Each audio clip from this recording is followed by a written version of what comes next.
उद्धव ठाकरेजींना संपवून उद्धव ठाकरे संपलेले नाहीत. बाळासाहेब ठाकरे माननीय हिंदू हृदय सम्राट त्यांनाही संपवण्याच्या वल्गना झाल्या त्या काळात. पण आम्ही सगळ्यांना पुरून उरलो. उद्धव ठाकरे यांना संपवण्याची भाषा हे काँग्रेसवाले करतायत. संपले. तुम्ही कुठे आहात? तुम्ही कुठे आहात? शिवसेना संपली नाही, शिवसेना संपणार नाही. आणि उद्धव ठाकरे यांच्या नेतृत्वाखालीच आम्ही पुन्हा उसळी घेऊ. आणि भारतीय जनता पक्षाची ही कूटनीती आहे. याला संपव, त्याला संपव, हा पक्ष फोडा, याला विकत घ्या. एकनाथ शिंदेच्या भविष्यात सुद्धा तेच आहे जे त्यांनी शिवसेनेच्या बाबतीत केलं. आमच्या भाजपा, मोदी, शहा कोणालाही सोडत नाहीत आणि विशेषतः जे त्यांचे सख्खे आहेत, जे त्यांच्या बरोबर आहेत, त्यांना सोडत नाही. सगळ्यांशी त्यांची ठगगिरी सुरू असते.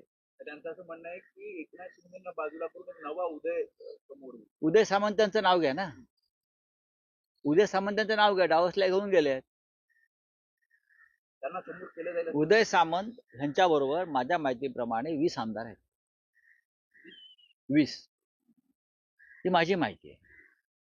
20 आमदार आहेत. जेव्हा एकनाथ शिंदे रुसले होते सरकार स्थापन करताना मुख्यमंत्री पदासाठी, तेव्हाच हा उदय होणार होता. तेव्हाच हा उदय करण्याचं निश्चित झालं होतं. पण एकनाथ शिंदे सावध झाले आणि झाकली मूठ 1.25 लाखाची ठेवली. हे सगळे पक्ष फोडतील महाराष्ट्रात. शिंदे गटही फोडतील, अजित पवार गटही फोडतील. फोडाफोडी हेच त्यांचं जीवन आहे आणि राजकारण आहे. एक म्हण आहे मराठीत, तुझं माझं जमेना तुझ्या वाचून करमेना. काही नाराजी काहून पुन्हा काही पदरात मिळेल एवढाच आता विषय राहिलेला आहे. एकूणच बिचारा आमच्या शिंदे साहेबांची स्थिती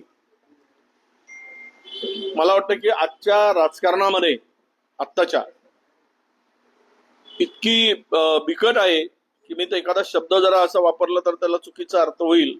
पण मी मुद्दाम हे सांगेल की आता शिंदे साहेबांची गरज संपली का, आणि त्यांना कदाचित ते बाजूला व्हावेत.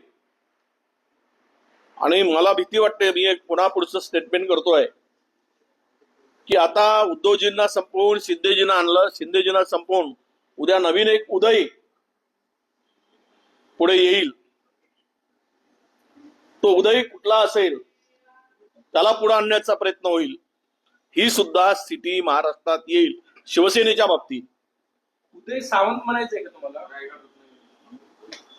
मला वाटतं की उद्याचा शिवसेनेचा नवा उदय तिसरा तो तुम्हाला दिसेल.